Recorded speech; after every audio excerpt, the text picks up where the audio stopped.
How's it going, YouTube? Today we're going to discuss some of the key things that you need to look out for when you decide to purchase your first AE86 Toyota Corolla. This is the AE86 Buyer's Guide.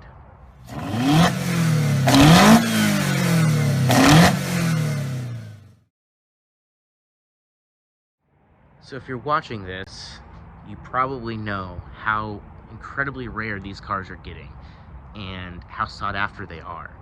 So they're extremely hard to find, and in some cases, depending on where you're located, you might only have one option. But some of us, and especially if you've got the coin, you might search for the perfect AE86. Now, just with any other car, there is a whole list of things that you want to look at and determine before you purchase it. Things to take into consideration, like the engine, the transmission, drivetrain, the mileage, the condition, whether it's a runner or it's a project. Those are all things that are going to be the same on every vehicle. Today, we're going to talk about some of the common issues with the chassis, both physical damage from accidents, crashes, curb checks, that sort of thing, where you'll find damage and where you can spot damage.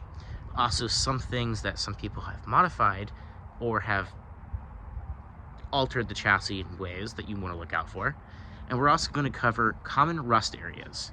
So first, let's go into the fact that a lot of these cars have been drifted. I wouldn't trust an owner that says it's never been drifted, because even if it's a really clean car, it's an AE86 Corolla, and let's be real, that's where their popularity came from.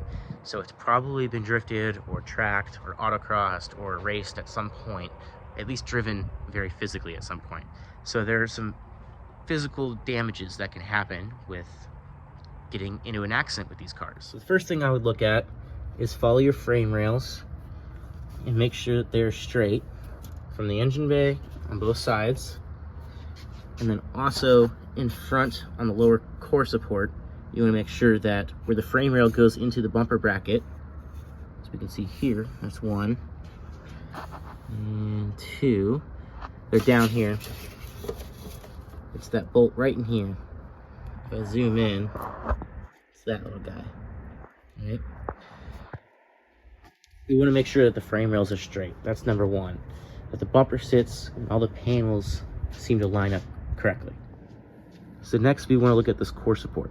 This car has never been in an accident, so we know this is a perfectly straight core support. A lot of times you'll see this twisted. The radiator will not quite sit flush. The battery and battery tray might be skewed. It might not sit well. You'll notice your headlights don't quite line up with the fenders perfect. That is a good indication that this car has taken a hit to the bumper, which has skewed either the core support or the frame rail. So that's number one that I would say to look at. Okay, now we will go to a car with a battery in it, so where you can see the battery tray. This is warped a little bit because it's been in an accident. This is very common to take the hit. It'll not be flat, it'll be all crooked if you hit the front. So this core support can be fixed quite easily. It can be pulled out. I've fixed them before. But a key to look for is the fact that you have got bends, cracks, that these hood pads are not perfectly lined up, especially as you can see on this one. So these are all indicators that this car has been in a frontal accident before. If you pull the fender off, you can see crinkle here. Or if you just look in the engine bay, you can see a crinkle. And if anything, headlights will need to be replaced, but again, those are getting hard to find. Next, we want to see what the condition is of the firewall, okay? And the reason I say that is because it's very common when somebody does a 20 valve swap into a Corolla, whether it's an SR5 or GTS. Once you put a 20 valve in it, a lot of people used to either take a hammer and bash the firewall in, or cut a hole so that the distributor on a 20 valve, because it's up against the firewall, it actually hits the firewall. A lot of people cut a hole so the distributor will go through the firewall, or they'll smash the firewall with a hammer and push it in so that it can clear a distributor. So we want to take a look at that. So this is a 1986 SR5. It's the exact same firewall you'll find on all Corollas, and it has not been molested at all. so that you can use this as reference. And basically what we're going to look at is kind of this area here. This is a 4AC distributor. As you can see, it comes out the side, not an issue. Okay, now again, this is a non-modified firewall, but this is a 20 valve. The 20 valve has been modified with a special distributor, okay? But you can see the distributor is right out of the back of the cam. It doesn't do that on a 16 valve or a 4AC, but on the 20 valve, it pokes out the back. And it will actually make contact with this part of the firewall. So this is the section that you really want to pay attention to, right here where the throttle cable comes out, and it starts to recess above the transmission tunnel.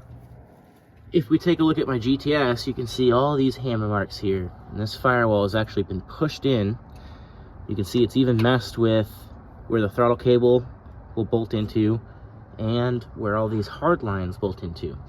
All of this has been hammered in to push the firewall back enough to fit a 20 valve with its distributor, the OEM distributor. A lot of times you'll actually find either a big hole right here for the distributor, or somebody will cut a hole and then box it in with other steel and make a big ugly box on the inside to clear the distributor. So in my opinion, I would rather find one with the firewall hammered in rather than cut, because when you have a hole that's cut, your firewall is no longer a wall that prevents fire from hitting the cabin. So I would prefer to find that. Either way, it's fairly repairable and it doesn't really sacrifice too much of the integrity of the car, but it's something to look out for. Along with that point is if somebody has hammered it too much, you might see, like on this car, where the frame rail has started to separate from the firewall, right? And it started to pull away a little bit. That will have to be welded and repaired.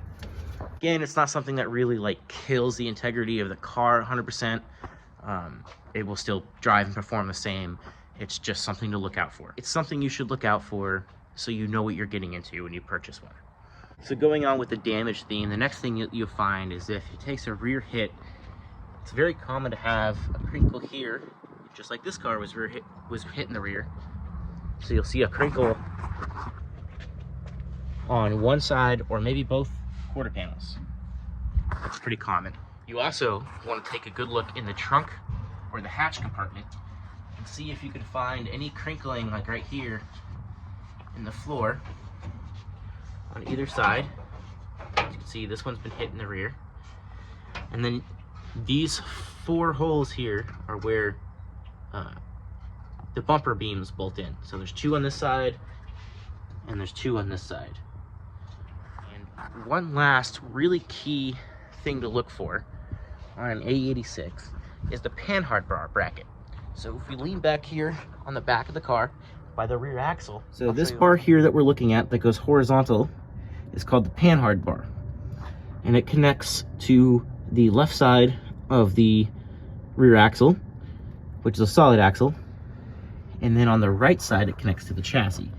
What we want to worry about is this mount right here. It's just basically some plate with some steel here and here. It's boxed, but what you will find is when people drift their car into a curb and they hit that wheel, it will shove the axle this way and it will bend this piece out like this. And then if they hit this wheel, they will bend this piece in this way. The reason that's important is that will shift your rear end one way or the other.